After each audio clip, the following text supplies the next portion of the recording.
Okay, I do rage sometimes, but it doesn't really affect me that much. I also tend to rage more with people around me. When there's someone to actually hear you rage, it just seems so much better to do. So yeah, introducing our players here. It's going to be another PvZ, this time on Abyssal City, Crux Abyssal City. On the right side, we have our yellow Zerg. It is from Team Magis. It's SherKhan. And on the left side, did I say Protoss? Whatever. On the left side, we have our red Protoss.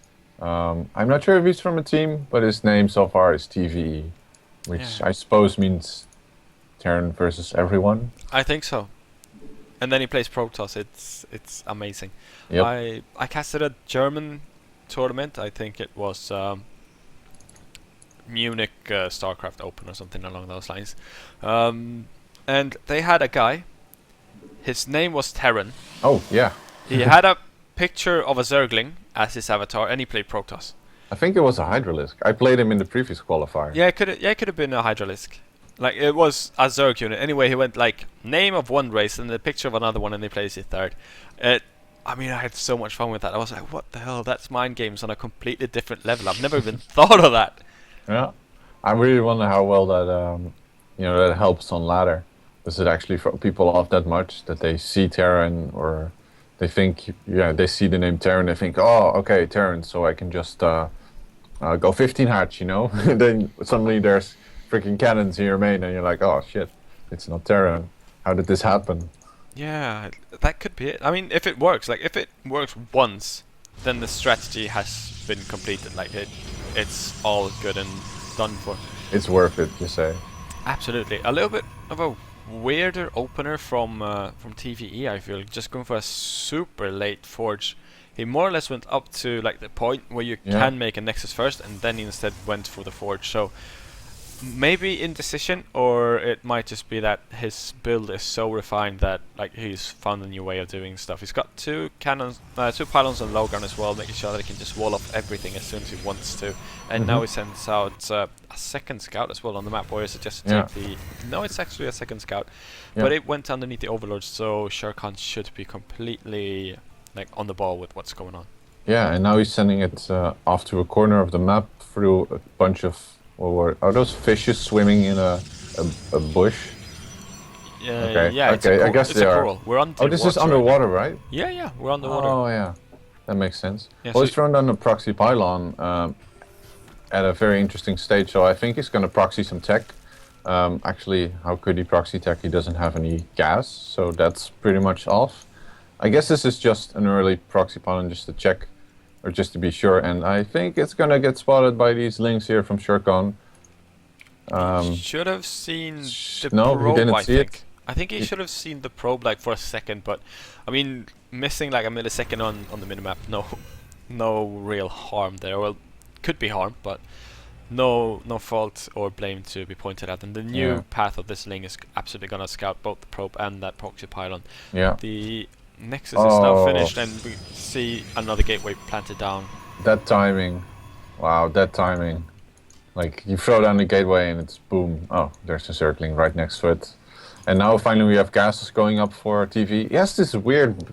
I mean, his first gateway just finished, and now he's throwing down gases. So if SherKhan had gone for any sort of aggression, the only thing he could have done was build more buildings and throw down more cannons and hope to God he'd be able to hold it off.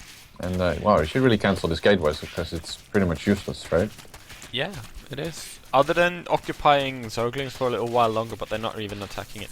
It is blocking off, so just two Zerglings can attack this pylon with the attack path, and there it gets cancelled off. The pylon gets killed and did more harm than used, to be completely honest. And actually, SherKhan sees the timing on this cybernetics core, and he's gonna have to conclude like, wow, that's one late cybernetics core. This is really unfortunate for TvE as well. He's made a complete wall in with the buildings that you absolutely do not want to cancel, like have to kill off. You don't want to kill your cybernetics core ever, and you don't really want to kill a gateway, because the gateway is still fairly useful. It's pretty expensive to wall off with. It should be... Is it? My guess is that it's going to be some sort of 7 gate. Oh wait, he's throwing down a rubble. Oh, okay. It's not completely walled in, but I don't think a stalker can get through that hole. It's a very tight squeeze. Yeah, it's hard to call in really. SherKhan really has to be doing something off of 2 base, I would feel, because he's up mining all of his gases, throwing down a robo. But I really don't understand the big delay on that cybernetic score. I mean, if you want to get sentries, you're going to need it. If you want to get some sort of tech going, you're going to need it, absolutely. And he seems to be playing a bit turtly now, throwing down 2 more, or just 1 additional photon cannon. And yeah, just walling himself off, and not being able to scout at all. Yeah, like he's walling off even further with these things, so he's got another tiny squeeze. He's got double zealots in the front. And I mean, the only really good thing with the way that the build has been turning out thus far for TvE is that he has forced his opponent to build more links than he typically wants to have. You more or less just want to build 4 links, which is 2 cocoons or 2 larvae, and he's already up to 12, so he's gone triple where he probably wants to be. But the build right now seems a fairly weird way to go. Like, he's got a Twilight Council down, which should go for a +2 attack, I feel, because +1 just finished up and then we see the +2 getting started. But then he's got like the robo facility churning out Immortals at this right now, and unfortunate for him, the Spire was just thrown down from his opponent. SherKhan got a good scout off, I should say a perfect scout off with the Overlord. He saw the Twilight Council, but he should see that it's not upgrading anything. He saw the Robo Bay. He might have spotted the... No, he doesn't know there's an Immortal on the way, but it was an interesting build by SherKhan, who probably was completely informed of what his opponent was doing, or he was just doing it blindly, because now, you know, he had no tech besides circlings and lair. It was really delayed. He was making no roach warding, which is something a lot of Zergs will do at something like the 7-minute mark, just to be safe against a potential 2 base all-in. And instead it just went straight for lair and is now going into Ling Muta. Yeah, we now officially have all the tech paths taken as well by TvE, as we see the Stargates, the Stargate is coming up as well, which is, I mean, this is a very weird build from TvE. He's going for the "I'll get everything and kill you" strategy. Yeah, he seems a bit off. I don't know what to say really. I guess Blink is going to be good, and of course Stargate as well is going to be pretty good against whatever Zerg has to offer. He seems to be going for some sort of 2 base timing, I guess. He's got plenty of gateways, but he's making Phoenixes, and he's made 1 Immortal. And yeah, I guess the best way to describe it is the make everything and kill your opponent's strats. But Yeah, it's not optimal. I mean, I would love to see. Has he made a Warp Prism? No, I would love to see a Warp Prism, and then a Void Ray, and then he moves out. But no, it's going to be a second Phoenix, so not quite the build everything and kill you build.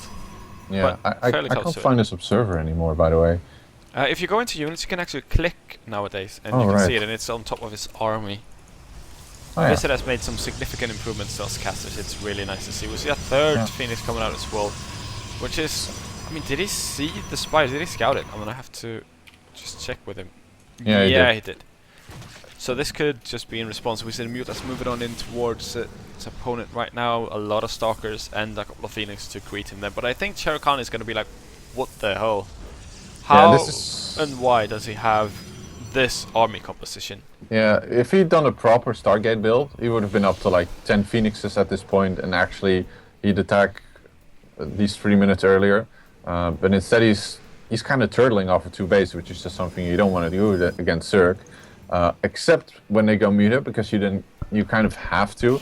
And he does have pretty much the perfect unit composition to deal with this defensively. He's got a decent zealot count to counter these links. If he micros these Stalkers and Phoenixes correctly, he'll be in a good shape against the Mutas as well. Yeah, 1 Phoenix does fall to those Mutas, but other than that, he's going to be absolutely fine. And I mean, the Mutas are posturing outside. He's taking a 4th base, of course, SherKhan, and just, I think he's happy with his opponent just being allowed to turtle. Fly same with the Mutas really sloppily, he just loses a couple of them. He won't really be able to do too much. We've got a cannon down here, we've got 2 on the wall up as well with the Phoenix chasing, so the Mutas aren't really going to be able to do all too much. They do fall in droves right now. I think that SherKhan is just trying to trade them out as cost efficient as possible, but it's really, really hard to do. So will he be able to kill off a couple of Phoenix? So he kills 1 and he kills the second one, the third one should be able to fall as well, but he's only going to have 3 Mutas left, so the 1 does survive with 2 hit points, and it's of course going to regenerate. Now we see that he did have to kill off that gateway, because Stalkers aren't going to make it through, and now he's going to have to kill a cannon as well, because those Archons that he just morphed in are not going to make it through either. And my Wow. computer's slowing down the game. What? Oh, I hate this. Just a small note.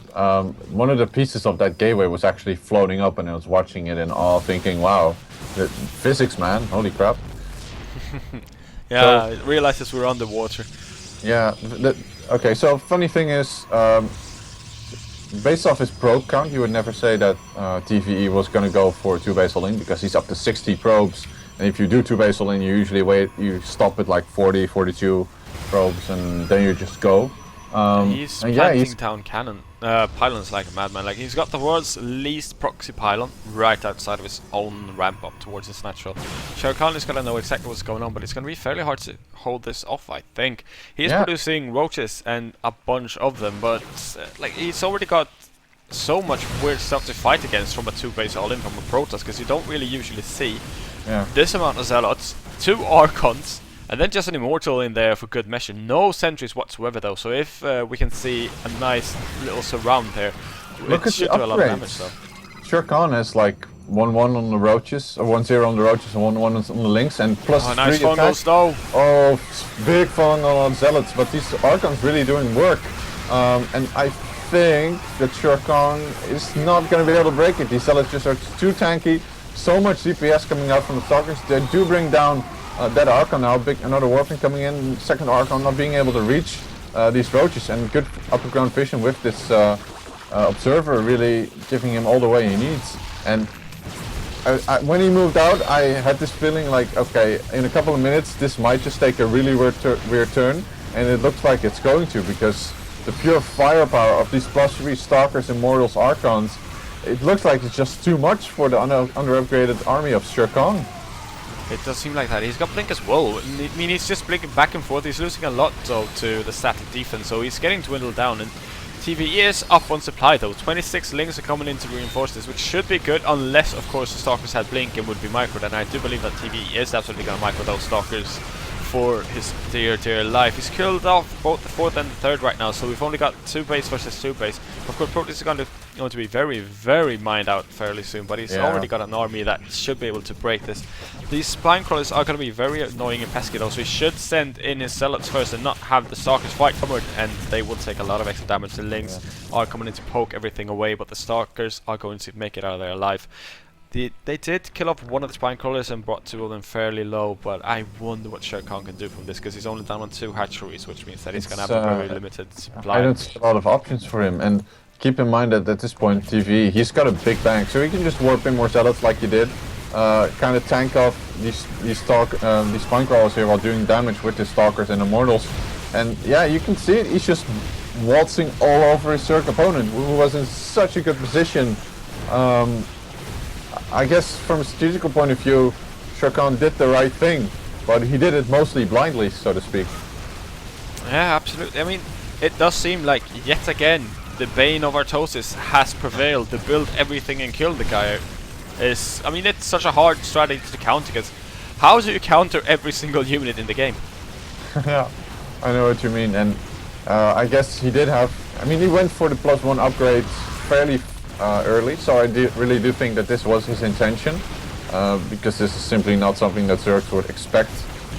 You know, see Protoss come out with this big +3 army at such a strange timing.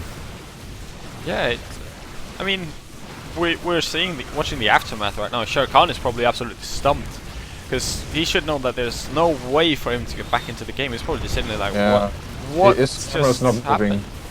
There is the CG from SherKhan.